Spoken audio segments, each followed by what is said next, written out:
Bonjour YouTube, je suis Sébastien et voici la 911 est de retour. Elle a un souci, je sais pas trop lequel, j'ai des théories, son propriétaire aussi. Première étape, vidange. Donc dans cette vidéo, comment vidanger une 911. Là elle tourne un peu pour chauffer l'huile, comme ça elle se vidangera mieux, hein, c'est toujours plus simple. Et ensuite un bac de vidange, quelques outils, je vais mettre des gants et on va aller vidanger ça. Alors, la vidange, ça se passe en dessous, naturellement. On a le bouchon de vidange ici, et on a le filtre à huile là. Si vous avez fait tourner la voiture, attention, vous avez aussi de l'échappement chaud. Ce qui est toujours un grand plaisir. Mais c'est quand même le meilleur moyen de vidanger. Donc, première étape. A priori, c'est une clé Allen 2.8. Voilà. Donc... on se trompe pas de sens. Oh, elle est serrée. Voilà. Elle était bien serrée. Alors, la débloquer avec la clé suffit. Elle veut garder la clé Allen, c'est pas grave. La stratégie maintenant, sans se brûler les mains et en prenant le essuie-tout, j'arrive, que la vie est belle par terre. Donc...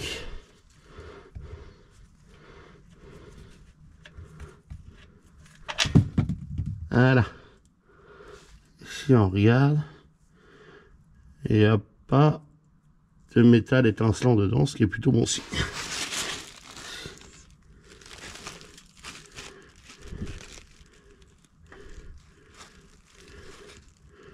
Oups, c'est propre. Donc on la laisse vidanger. On va aller s'intéresser au filtre à huile maintenant. Tant qu'à faire, autant tout faire en même temps. Et voici la trahison de ma clé pour démonter les filtres à huile. Elle vient sur Amazon et en fait la sangle après 3-4 ans, cuite, inutilisable. Déjà j'ai du mal à l'installer, mais en plus elle se déchire et elle s'est redéchirée quand j'ai essayé de la refixer. Bref, mauvais outil. À la place, je vais vous mettre le bon outil dans la description et vous allez me voir avec... la même clé, mais avec une sangle jaune, qui est une sangle de remorque fine, qui m'a permis de démonter le filtre. Quand on n'a pas de solution, on improvise. Maintenant qu'on a vérifié qu'il n'y avait pas de limaille dans le filtre, on va remplacer ça. On a une jolie boîte Porsche qui contient...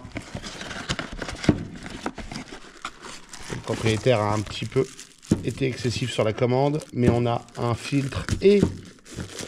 la boîte en plastique du filtre et le joint. Et ça, c'est un truc important si vous changez pas la boîte, qui est une boîte mâle, 25 Nm, c'est marqué dessus. Hein.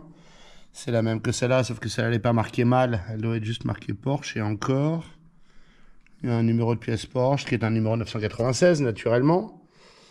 Et celui-là, il n'y a pas de numéro Porsche. On s'en fout. Si vous changez cette boîte ou que vous ne la changez pas, assurez-vous d'avoir un joint neuf dans cette gorge-là. Ne vous gourrez pas de gorge, ne le mettez pas sur le filetage. Donc il vous faut aussi une rondelle neuve, ça c'est l'ancienne, ça c'est la neuve, pour le bouchon de vidange. Vous pouvez changer le bouchon de vidange si vous avez envie ou s'il est endommagé. En l'occurrence, celui-là, il va bien, donc il va refaire un tour. Bref, on va emmener tout ça sous la voiture et aller faire mes muses. Sous la voiture, ça a coulé pendant un moment.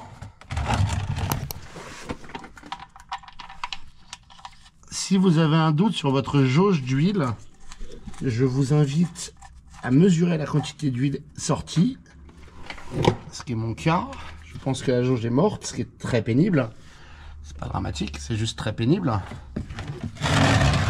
Je vais revenir le serrer, vous inquiétez pas, je suis pas fou.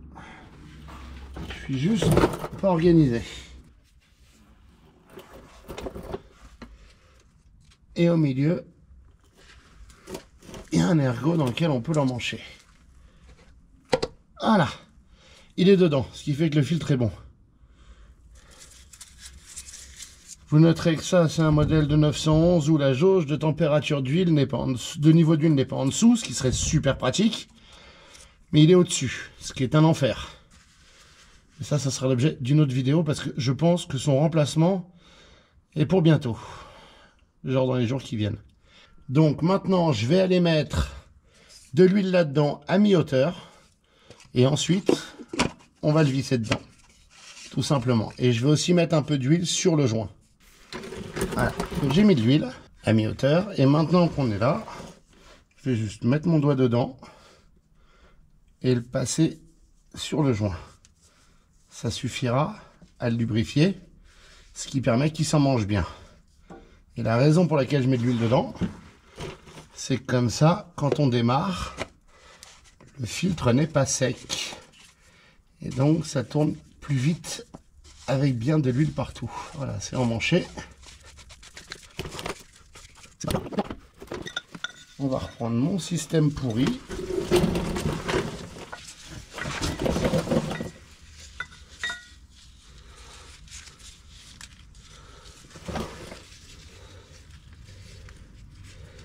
J'aurais dû me l'imprimer en 3D, ça aurait été moins pénible. Mais c'est pas grave.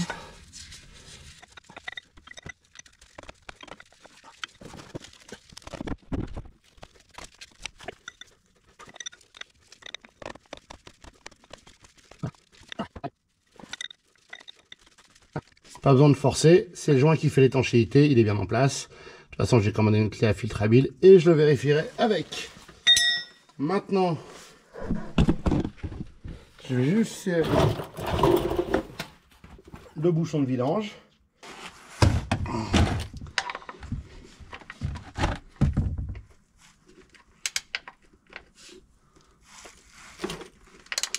Et toujours le visser à la main d'abord. Parce que vous voulez vraiment pas le foirer, sinon, si c'est ça, si vous le foirez, il faut changer toute la plaque, et c'est un coût à 900 balles. Voilà, maintenant que c'est fait, il n'y a plus qu'à mettre de l'huile dedans. Une Carrera 4S, comme celle-ci, accepte 8 litres 25 d'huile. Vérifiez dans la notice ou pour votre modèle quelle quantité il faut mettre. Mettez pas 8 litres 25 d'un coup. Il y a 3 barres de niveau au tableau de bord. J'ai fait une vidéo sur le niveau, faire le niveau, je vous laisserai la regarder, je vous mettrai un lien dans la description. Mais globalement, mettez 7 litres, 7 litres et demi, démarrez et laissez la voiture, faites vérifier le niveau par la voiture après quelques minutes. Démarrez et puis laissez la voiture vous aider à faire le niveau. Pas la peine d'aller tout en haut jusqu'à la dernière barre. Une barre en dessous du maximum, c'est très bien. Vaut mieux en mettre trop peu et en remettre de temps en temps que trop. C'est pas bon. C'est ça. L'huile de choix, c'est ça. Parce qu'elle était sur Rose Passion. Hein. Il y a 5 litres dans un bidon. Et maintenant, on va le mettre doucement. Vous pouvez tenir le bec de remplissage levé en mettant le bouchon en dessous. Et ouais. Je vous remercie d'avoir suivi cette vidéo. J'espère qu'elle vous aura intéressé et vous aura été utile. Si c'est le cas, pensez à vous abonner et à la liker. Et puis si vous avez des questions, des remarques, les commentaires sont là pour ça.